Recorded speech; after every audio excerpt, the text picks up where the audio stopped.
there is some very grim judgment for Babylon today in Isaiah chapter 13, what we read in our scriptures today on day 257. And there's this odd tension because God's giving judgment on Babylon, yet God has declared that it would be Babylon who would bring judgment to his people. So now they're getting punished for something that God ordained them to do. It's a weird thing. It's one of those things that will always live in tension.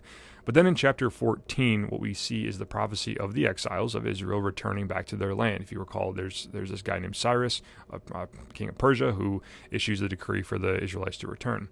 And then there's this reversal of roles. It says that Israel is now going to be the master instead of now the servants. And what that's telling us is reminding us that God is a God of reversal. He takes death, he brings it to life. He takes and exalts the lowly, right? He turns mourning into dancing, according to that psalm that we went through a couple of months ago.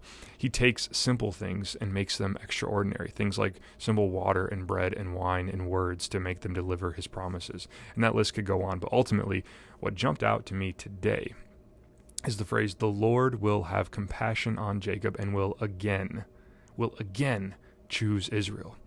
God chooses us. We do not choose him. God chooses us over and over and over and over again. Even when we fail to choose him, he always extends his hand, his righteous hand to us, and he brings us redemption. He brings us salvation. He brings us the forgiveness of our sins out of that great compassion, out of that great zeal for us.